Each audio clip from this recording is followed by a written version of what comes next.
শ্মশান ঘাটের ডাইনি একটি রহস্য হরর গল্প। পুরনো শ্মশান ঘাটটি বহু বছর ধরেই মানুষের ভয়ে পরিত্যক্ত। রাত নামলেই সেখানে নাকি আগুন ছাড়া চিতা জ্বলে ওঠে, আর দূর থেকে শোনা যায় অদ্ভুত কান্নার শব্দ।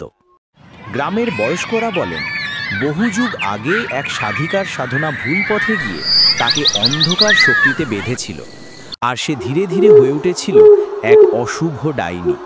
ডাইনিটির নাম ছিল কালিমা। তার জীবনের একমাত্র লক্ষ্য ছিল অশুভ শক্তির অমর সিদ্ধি অর্জন করা। বলতো, এই সিদ্ধি পেতে তাকে মানুষের জীবনী শক্তি শোষণ করতে হয়, বিশেষ করে যুবকদের, যাদের প্রাণ শক্তি নাকি অন্ধকার শক্তিকে সবচেয়ে দ্রুত বাড়ায়। তাই গ্রামে যারাই হারিয়ে যেত, সবাই সন্দেহ করত এ কাজ কালিমার। রাত গভীর হলে কালিমা শ্মশান ঘাটের অন্ধকার কোণে বসে যজ্ঞের মতো এক বিকৃত আচার করত। চাঁদের আলো তার চোখে পড়লে সে নরম স্বরে মন্ত্র পড়ত, আর আগুনহীন অগ্নিশিখার মতো চারপাশে ঝিলমিল করত নীল আলো। মানুষ জানত এই আলোর মানে মৃত্যু। একদিন গ্রামে এলো এক যুবক, নাম অরিন্দম। সে জানত না শ্মশান ঘাটের গল্প। এক রাতে বন্ধুরা তাকে চ্যালেঞ্জ করল, শ্মশানে গিয়ে একটি পুরনো তামার ঘণ্টা বাজিয়ে ফিরতে হবে। সাহসী অরিন্দম হেসে রাজি হয়ে গেল। রাত যখন অন্ধকারে চাদর মুড়ে ফেলেছে, তখন সে হাতে টর্চ নিয়ে শ্মশানের দিকে হাঁটা শুরু করল।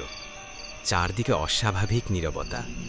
ঝোপের পাতার মৃদু শব্দগুলো যেন ভয়ের হাতছানি দিচ্ছিল। হঠাৎ টর্চের আলো পড়ল শ্মশানের মাঝে দাঁড়িয়ে থাকা এক নারীর ওপর।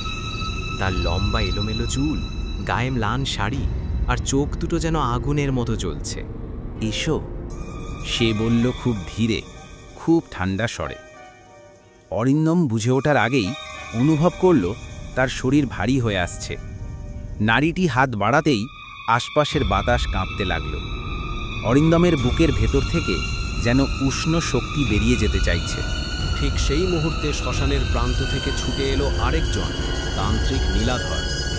তিনি মাসখানেক ধরে গ্রামের নিখোঁজ যুবকদের রহস্য উদ্ঘাটন করতে এসেছিলেন এবং জানতেন এই ডাইনি কতটা শক্তিশালী। নীলাধর উচ্চস্বরে মন্ত্রোচ্চারণ শুরু করতেই চারদিকে আগুনের মতো লাল আলো ছড়িয়ে পড়ল। কালিমা থেমে গেল, তারপর চিৎকার করে উঠল, এই আচার আজ শেষ না হলে আমিও শেষ হয়ে যাব।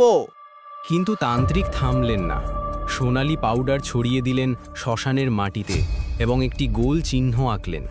সেই চিহ্ন স্পর্শ করতেই চারদিকে বজ্রপাতের মতো শব্দ হলো, আর কালিমার অশুভ শক্তি আগুনের মতো ছিটকে মাটিতে পড়তে লাগলো।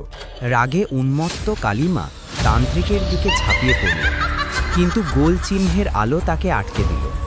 তার চোখ ধীরে ধীরে নিভে গেল, শরীর কালো ছায়ার মতো মিলিয়ে গেল বাতাসে, যেন এত বছর পর শ্মশান ঘাট অবশেষে মুক্তি পেল। অরিন্দম অচেতন হয়ে পড়েছিল। নীলাধর তাকে তুলে নিয়ে এলো গ্রামের বাইরে। পরদিন সকালে সে জেগে উঠল, আর গ্রামের মানুষ প্রথমবার জানল ডাইনির অভিশাপ শেষ হয়েছে। শ্মশানঘাট আবার নীরব, শান্ত, কিন্তু রাতের অন্ধকারে মাঝে মাঝে কেউ কেউ নাকি এখনও শুনতে পায় মৃদু মন্ত্রের প্রতিধ্বনি, যেন কালিমার শেষ ব্যর্থ আর্তনাদ।